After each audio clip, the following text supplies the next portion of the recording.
It's been one of the most prestigious of conclaves, India Today Conclave in its 12th year. Let's cut across to the Taj Hotel where the conclaves are taking place.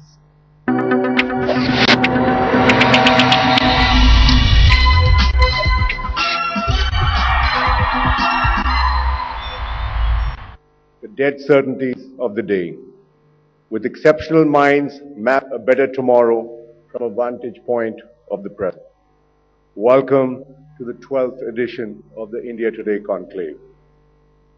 Well, 11 years in the life of a nation may be a flash in history, but I'm sure you'll agree with me that India is not just another country. It's the world's largest democracy, but it's the most volatile. As a nation, we're in a constant state of astonishment, displaying the best and the worst instincts of democracy.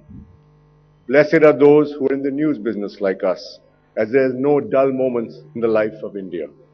Whether it's a blessing for the nation, that's doubtful.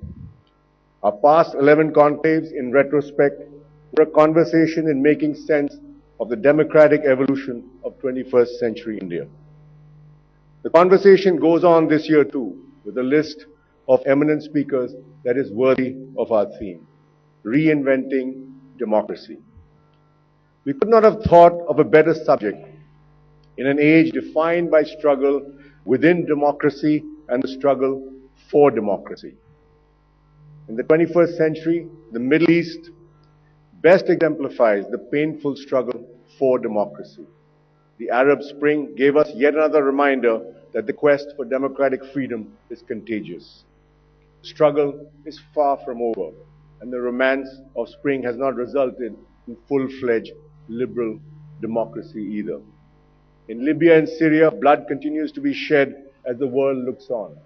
In Egypt, life after dictatorship is not really democracy's finest moment. This only vindicates the truism that the management of freedom is a task far more difficult than the struggle for freedom. While this struggle goes on, the world's leading democracies are in crisis too. American politics is gridlocked between the president and Congress. European governments are floundering in their efforts to avoid the collapse of a single currency and reviving their economies. On the other side of the world, Japan too has had 5 changes of government in the past 4 years, while the country remains mired in 2 decades of economic stagnation. Not to be left behind, India's democracy is on trial too. More specifically, the political class is in the dock. In the age of resentment, the street is the obvious court, and the arguments out there reflect the citizens' loss of faith in politicians. When governments exercise power with brazen moral callousness, when lack of accountability and transparency becomes a hallmark of governance, the elected class loses legitimacy. Nothing brings out the magnitude of a mismanaged democracy more clearly than when the ruled lose the faith in their rulers. There seems to be an all-pervasive disgust in India about the way politics is being conducted. Let me give you an obvious example.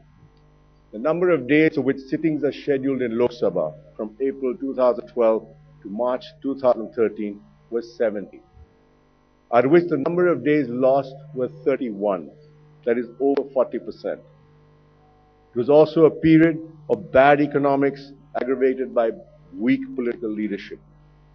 As the growth rate plummeted to its lowest in 10 years, the Go to India story for foreign investors descended downgrade. This morning we have 2 fine economists, one of the chief economic advisor to the government and the other a specialist on development and poverty, to talk on the fault lines of our economic management. Even amidst the economic slowdown, one industry, however, has thrived: corruption. Politics of greed and crony capitalism conspired to make India a looter's paradise. In the recent years, India was home to a series of humongous scams ranging from telecom to coal. India ranks today 94th out of 183 in the Corruption Perception Index, worse than countries like China, Malawi, and even Burkina Faso. Leading up to India's newly acquired dubious status, we're in the midst of another mega scam involving defense contracts, in which for the first time in India's history, a service chief has sadly been charged. Not surprisingly, corruption in India is even party agnostic. Even the leader of India's main opposition party had to leave the office in the wake of allegations because of financial finagling in his business establishment. I'm sorry to say they're all in it together. I wonder whether the largest democracy is on the verge of becoming a rising kleptocracy. To answer the question, how representative are the people's representatives, you might find the following facts interesting. 58% of our Lok Sabha members are crorpatis, while only 0.01% are in that category in India, and I'm talking in terms of assets. The percentage of criminals in Lok Sabha, I'm sorry to say, based on total criminal cases filed in 2011 under the Indian Penal Code and special and local laws, is 30%, while only 0.5% Indians are criminals. The average age of Lok Sabha members is 54 years, while that of India is 27. That perhaps partly explains the disconnect between the people of India and their elected representatives. Much has changed from the days of the license Raj. Our economy has grown in the last 2 decades from 300 billion to 1.85 trillion, and in purchasing power parity, we are the 4th largest economy in the world. But we have not changed the process of decision making in the government or in the way we deliver public services in tune with a modern economy. Today, post-lunch, we have 2 exceptional speakers to analyze a system that has lost its bearings. The first is Comptroller and Auditor General of India, Mr. Vinod Rai, who has shaken the government to its roots with his scathing audit reports. He will talk about accountability. And later, a former cabinet minister and one of India's leading public intellectuals, Mr. Aroon will talk on how governments can be made to work. One embarrassing instance of how the system should not work was the ugly confrontation between the army chief and the government last year. It belittled the army, which is one of our most respected institutions, and it shamed the government when the controversy spilled onto the front pages.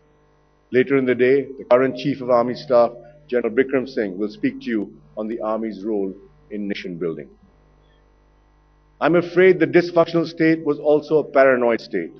Its crackdown on social media and offending cartoonists was not worthy of an open society.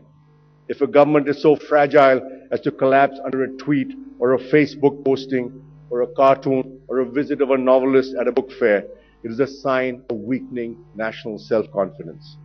A government that declares war on cartoons is a bad caricature of democracy.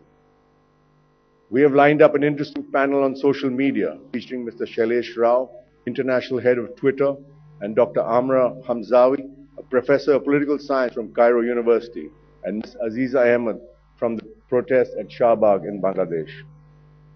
Ladies and gentlemen, the power and possibilities of this newly awakened generation can be underestimated only by governments that fail to read the fine print of history. We at India Today don't. Our inaugural speaker this morning is one of India's most admired statesmen and a youth icon. Although he is 81 years old, Dr. APJ Kalam, the former President of India.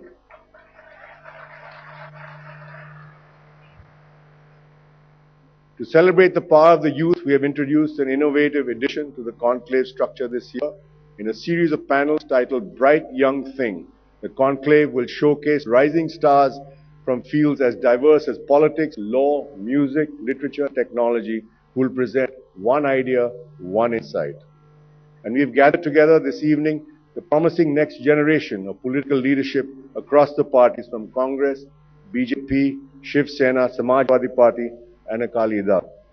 They will debate our nation's future. Welcome, sir. Yes.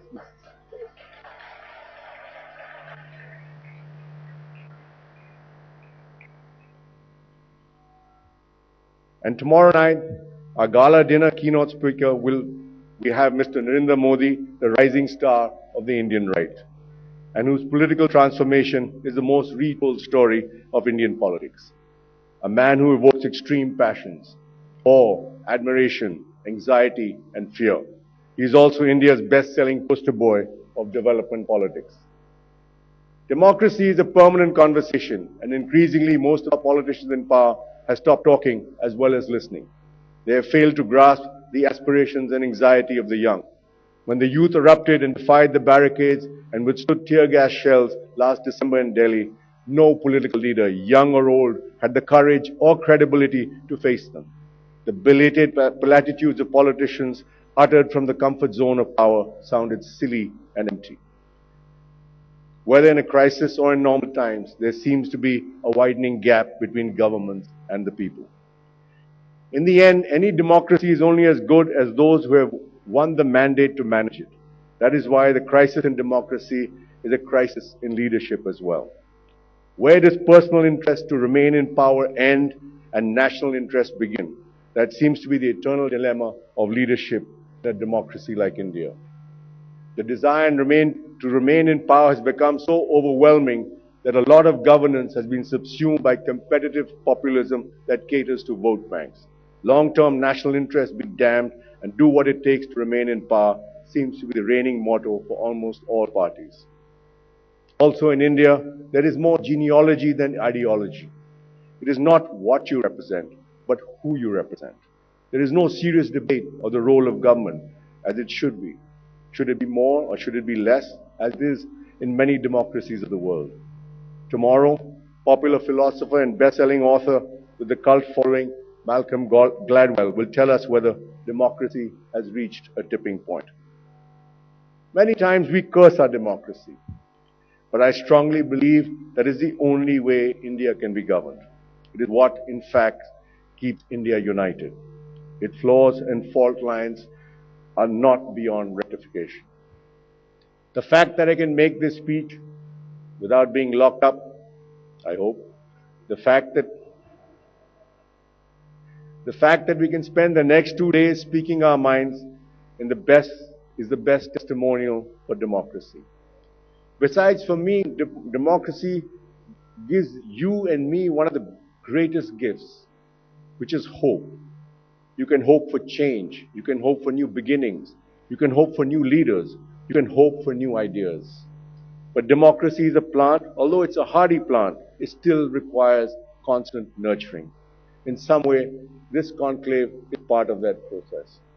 Our speakers, statesmen, political and business leaders, thinkers and writers, stars and savants, heroes and youth icons are a microcosm of the kind of exceptional minds that enrich the endeavor of freedom and democracy. Ladies and gentlemen, democracy in its Greek origin, as most of you know, means the rule of the people. Only we alone can redeem it or reinvent it. Enjoy the next 2 days of the conclave. Thank you.